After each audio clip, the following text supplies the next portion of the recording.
the Heat actually were able to win Game 2, the first home loss that the Nuggets have had all playoff long. And it was at the hands of a Gabe Vincent 23-point performance. Three of the Heat starters all in 20 points. Jimmy Butler, Bam, and Gabe Vincent. While Nikola Jokic had 41 points. Now, the Nuggets are 0-3 now when Nikola Jokic scores 40 or more. This was in a 41-point double-double for Nikola Jokic. Not quite a triple-double. So I just want to know, what was your reaction to the Heat being able to tie up the series, take one at home away from Denver? What's your reaction to that? Very impressive. That was impressive. They figured it out. I mean, they figured, Jokic will get his points, but if we can stop the other guys, then we're going to win. And that's been as you said, the formula for other teams beating Denver, right, is to let Jokic have his points, but deny the others. And when Jokic scores more than 40 points, they lose every game. So I think they're going to stick with that formula. And that who knows? We'll see what happens. I think for Miami, after they lost the first game pretty badly, to come back like this is pretty impressive, particularly the undrafted players, right, who really came through last night. You look at Gabe Vincent, he had a great game, right? Struch, right? He had a pretty good game. Even Caleb Martin had a few points. So, I think and Jimmy Butler really didn't have a great game, but he was big on the assists. So, I think, and Bam Adebayo, very good, very solid game, right? That guy's tough, right? He got pounded around there, and he hung in there. I mean, he's a lot smaller than Jokic. So I was very impressed with Miami. Yeah. I will say this, Jimmy Butler is very, very fortunate that once again, one of his teammates could pick up where he left off. I'll say it again. We haven't seen one of those phenomenal performances where Jimmy Butler takes over a game. Yes, he did have 21 points, and yes, he did have 9 assists, but he wasn't even the best player on the court. Hell, he wasn't even in the top 3 of the best players on the court. Me, personally, that's Jokic, that's Gabe Vincent, and that's Bam. And then you would have Jimmy Butler.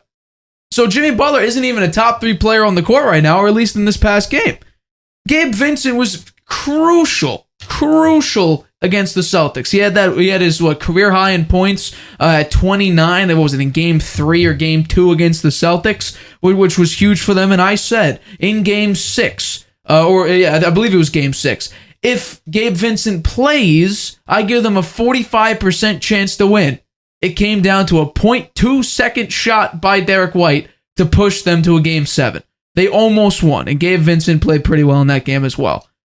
But I'm going to give I'm not going to give an MVP award because you can't really give MVPs out right now.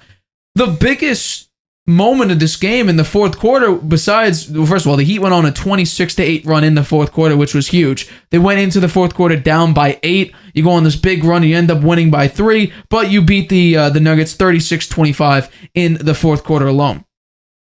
Duncan Robinson hit shots when he needed to. I believe he scored 10 points in the fourth quarter, and those 10 points were very, very crucial in this game. 3 threes. It was incredible to see what Duncan Robinson could do late in the game. Did he have 2 threes and he got a layup there? I don't have the fourth quarter number in front of me, but he did make 2 out of 3 threes. He took 3 shots, at least 2. He took 3 threes.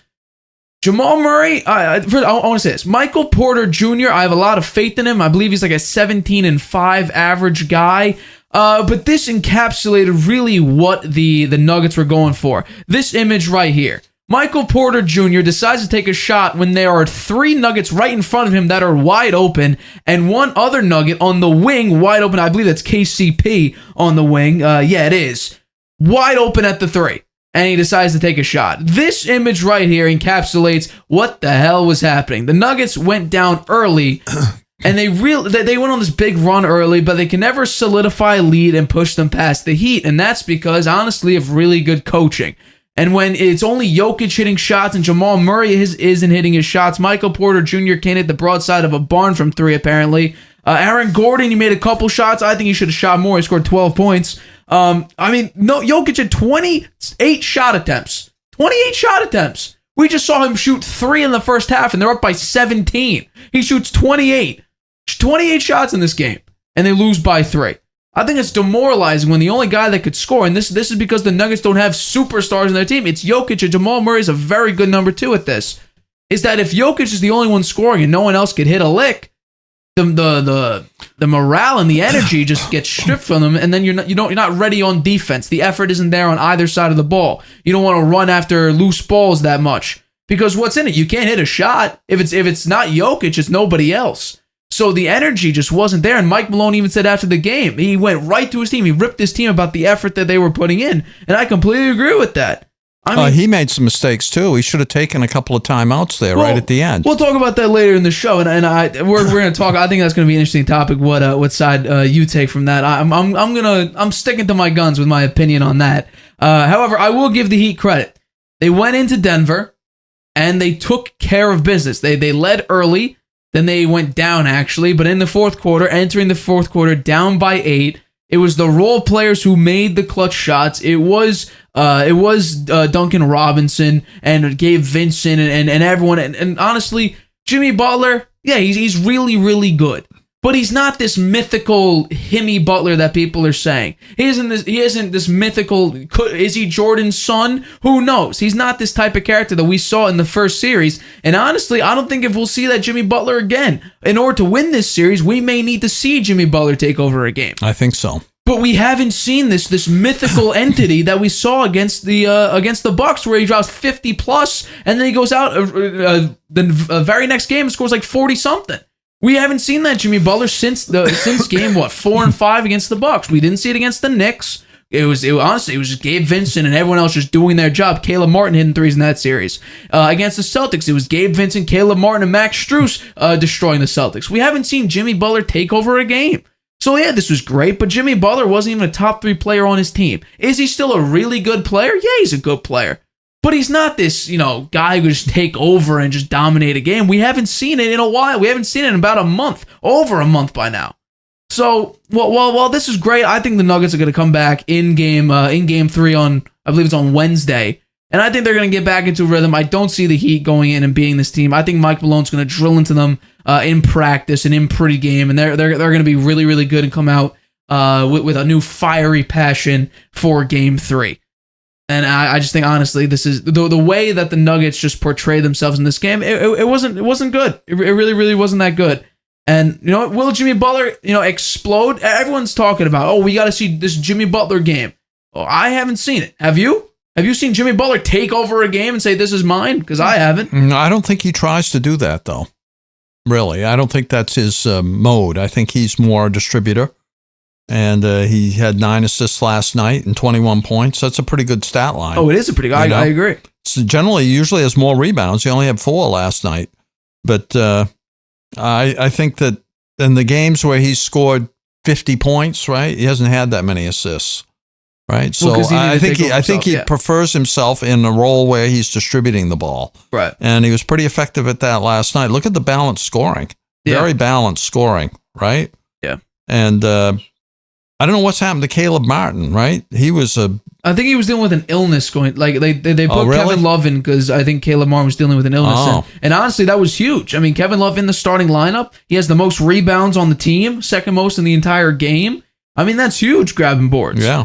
And what's crazy is that the Nuggets beat them in almost every facet of the game. They besides shooting 3% and free throw percentage, but assists they didn't beat them. Rebounds they out rebounded them. They were 5 behind in assists. Points in the paint they dominated 48-34. Second chance points 15-11. Fast break points they just absolutely crushed them 18-5. They got beat on the 3-pointers, man. They had Heat had 6 more 3-pointers than they did and shot almost 50% from 3. Yeah, that was big. Absolutely. And that's the thing. The Heat aren't a great 3-point shooting team this year. They're 27th. Yeah, well, they found the stroke last night. They were doing very well, right? 17 of 35, 50% almost. Well, it helps when you don't have 2 guys combined for, 1 of 11, like they did in game 1. Yeah. That helps you a little bit. But, I mean, this team right now, throughout the playoffs, is doing something so uncharacteristic of what they've done throughout the regular season. They were 27th in the league in 3-point shooting percentage. They were dead last in scoring. And yet they're coming out here and just taking over games as a team. And I think that's just because Eric Spoelstra is probably the best coach in the league right now.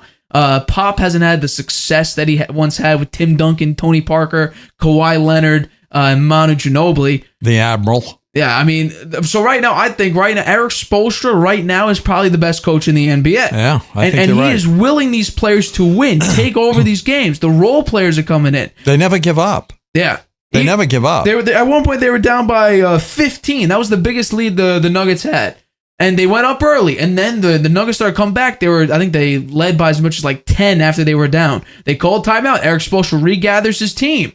Puts them right out there. They go up again. Then they fall back. And late in the game... I mean, they outscored the Nuggets in the fourth quarter by 11 points. Yeah. And that's going into the fourth quarter being down by 8. Going down by 8. Yeah. They won by 3. So very resilient. Very resilient.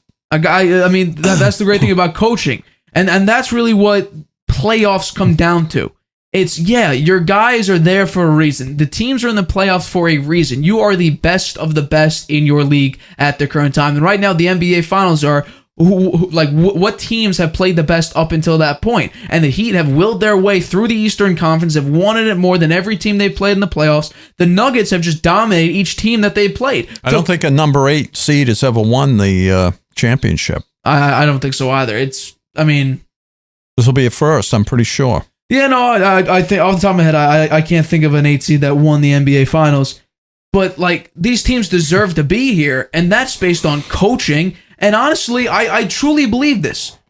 The finals, I don't think, are about, at least this final series, won't be about the stars. It won't be about Jokic. It won't be about Jimmy Butler. It'll be about who else will come up and step up. And right now, we saw it in this game. Gabe Vincent and Bam Adebayo, who's, I guess, a star, but he's relatively inconsistent. Gabe Vincent, 23 points, led his team.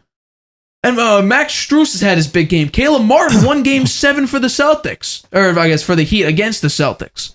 Duncan Robinson in the fourth quarter, 10 points. He was a minus 20, plus minus, going into the fourth quarter. He ended with a minus 6. So it's going to be these role players stepping up and performing. And that's where the Nuggets may be at a disadvantage here are the Denver Nuggets role players like a Bruce Brown, like a Christian Braun, like a Jeff Green, going to step up and compete. And now... Christian Braun, he didn't have the points, but he probably would be excluded from Mike Malone's, effort rant. Because I feel like he put in a lot of effort in this game, going for loose balls, getting steals. He had 3 steals on the night. So I think this is going to be about role players here. Yes, Jimmy Butler, that's the thing. Jokic and Murray and Butler, they'll get their points. But honestly, teams are going to, the Heat are going to focus on Jokic and Murray. The Nuggets going to focus on Jimmy Butler and Bam, most likely. So it's going to be who else could step up and help if Jimmy Butler's off, if Nikola Jokic is off, if Jamal Murray's off. Who's going to be that next player to step up and compete and lead their team to a victory? And last night it was the Heat. Gabe Vincent put in the work. Again, Adebayo, 14 shots. He made 8 of them, 21 points. He was a big factor. Max Strus with 14 points, made 4 of 10 from 3. These guys stepping up, and that's why the Heat so far have been successful, and that's why they're in the NBA Finals. Because they just want it more, and their role players have stepped up when they needed to. So, congratulations to the Heat to take over in Game 2. Yeah. Game 3 is Wednesday. We'll see in Miami who wins Game 3. I think it's interesting how the Heat have changed their structure of their teams over the years under Pat Riley, right? Right. The last round when the last teams that had big success that made it to the finals and won championships had superstars on them, right? They had Chris Bosh, Dwayne Wade, and LeBron James on the team, right? Yeah. They won 2 championships that way. They went for the big name players, right? They had superstars on their team. This team doesn't have that. Right, this team has 3 undrafted players that either start or play big minutes. Right, and they're getting it done that way. That's really interesting, I think. Hi, everybody. Thanks for watching. Make sure you subscribe here to get the latest from the show. Also, if you want to check out the full episode, make sure you click the I in the top right-hand corner right now. If you want to listen to this show anywhere you go, make sure you go to anchor.fm/The Harvey Hour or anywhere you get your podcasts.